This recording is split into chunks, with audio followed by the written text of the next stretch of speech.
দোস্ত, কালকে বেটিং এ 2,500 টাকা লাগাইছিলাম, ওইও তো আজকে বাইরে ডাবল হয়ে গেছে, 5,000 টাকা হয়েছে। বাহ, তো আব্বা আবার আজকে সেমিস্টার ফির টাকা পাঠাইছে, তো ভাবতেছি আবার 10,000 টাকা লাগাই। ভালো তো। আমারও শিখাই দে, আমিও 2,000 টাকা লাগাই। না কত লাগাবো বল, কত লাগালে ভালো হবে? প্রথম দিকে 2,000 টাকা লাগালেই হবে। আচ্ছা, 2,000 টাকা লাগা আগে শুরু কর। ঠিক আছে, তাহলেই হবে। এই তোরা কি করতেছিস? তুই এসব কিছু বুঝবি না, তুই যা এখান থেকে যা। গেম খেলার সময় ডিস্টার্ব করে। No more bets. Good luck.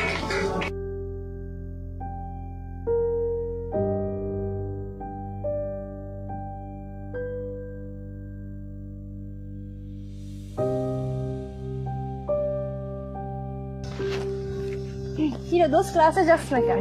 Class করে কি হবে? ক্লাস করে তোরা পড়ালেখা করে 20-30 হাজার টাকা মাসে কামাবি, আমি তো এখনই লাখ টাকা কামাই।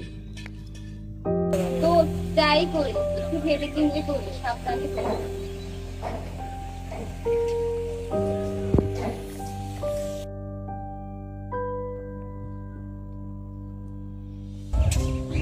দোস্ত, কই তুমি?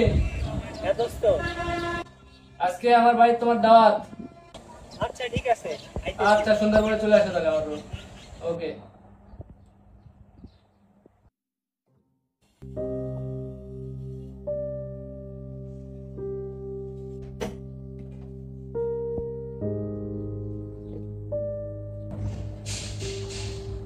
দোস্ত। হ্যাঁ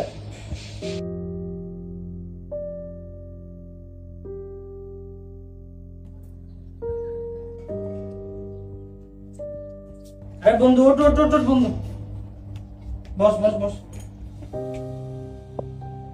কি হয়েছে? দোস্ত, আমি তো আমার সেমিস্টার ফি টাকাটা সব এই বিডিং এ হারাই ফেলছি। আমি যে বিডিং এ টাকা লাগে সেটা তো আমি ফ্যামিলিরও করতে পারবো না। হ্যাঁ হ্যাঁ, বলস কি?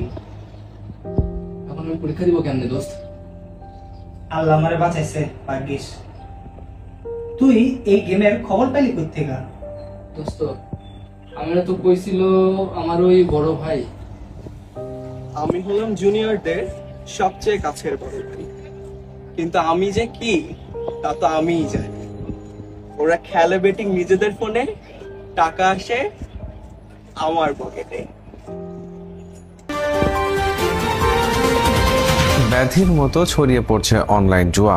জেলা জুড়ে শতাধিক এজেন্টের বিষয়ে জানেন পুলিশ সুপারও, তবুও অদৃশ্য কোনো এক কারণে সদর্পই চলছে অনলাইন বেটিং। কেউ নিঃস্ব হয়ে এলাকা ছাড়ছেন, কেউ বা বেছে নিচ্ছেন হত্যা ও আত্মহত্যার পথ। অনলাইন জুয়া খেলাকে কেন্দ্র করে প্রাণ যায় উজ্জ্বলের।